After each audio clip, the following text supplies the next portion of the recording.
Stocks may be a little higher today, but they're headed for a negative week as high interest rates and concerns about a hawkish Fed continue to weigh on performance. Negative returns have also been weighing on the private equity industry, which was in the red last year after a decade-long upcycle. And my next guest says the years-long rush into private equity will not end well because a perfect storm is brewing with rates on the rise. Joining me now is Dan Rasmussen. He's a partner at asset management company Verdad Advisers. Dan, welcome. Thanks for having me on, Kelly. So high interest rates feels like kind of the main culprit here, but what else is going on? Yeah, there are three big problems facing private equity. The first is that most of private equity is leveraged, about 60% net debt to enterprise value for the average buyout, and almost all that debt is floating rate. And so as rates have come up dramatically, the average interest costs for these LBOs are rising dramatically. Second problem is tech is 40% plus, private equity is 40% plus exposed to the technology sector. Technology valuations have been falling.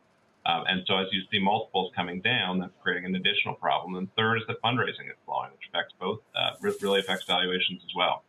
Yeah, and it kind of feeds back into what Dom was just talking about with IPO performance, doesn't it?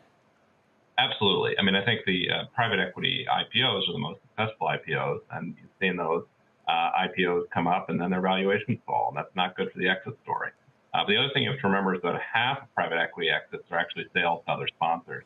So even more than what's going on in the public markets, you care a lot about how private equity fundraising is going. Private equity has been, I mean, is it fair to say very successful in the zero interest rate world we've been in the past decade? Assets have gone from 2 to, I think, almost $4.5 trillion. It's now, upwards of 20, 30, 40% of some pension fund portfolios. I think there was even a warning about some of the public pension funds falling to 2007 funding levels because of their losses on private equity alone last year. Yeah, I mean, you've had a changing story, right? So pre the financial crisis, private equity was outperforming public markets by 400 to 600 basis points a year. Post the financial crisis, that outperformance has been basically zero. And the fear is that it won't even be that, that's comparing against a very strong S&P 500. So matching the S&P is a great outcome. But my fear is that the next decade could be significantly worse because when you're borrowing, large amounts of private equity is, again, debt finance.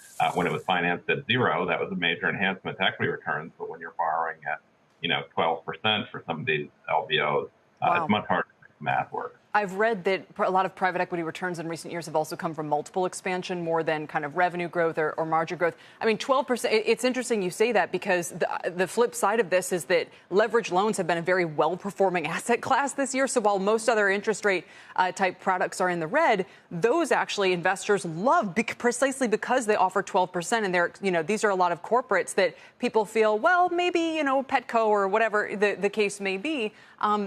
These are blue chip company. I don't know what the argument is, but is the very success of leveraged loans the problem for the companies who are now seeing those funding costs rise? That's exactly right, Kelly. I call it fool's yield.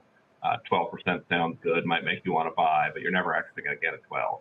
What ends up happening is that the excess yield is compensating you for default risk. And that default risk tends to materialize in a correlated fashion at exactly the worst time for your portfolio. And so what you see for bonds that is single B rated, about 30% of them default over a 5-year horizon. Right now, the single B rate is, call it 8%, 9%. And your levered loans, again, are yielding 11 or 12%. So you're talking about something that looks worse than single B, more than 30% plus default rate historically over a 5-year horizon. We've had historically low default rates over the past few years, both because rates have been at zero, because the economy's been doing well, and because we've had a lot of government stimulus during COVID that prevented bankruptcies. And my fear is that people have gotten acquainted to this low bankruptcy rate environment, and have, as a result, been willing to take risks that really aren't prudent when you look over the long sweep of history.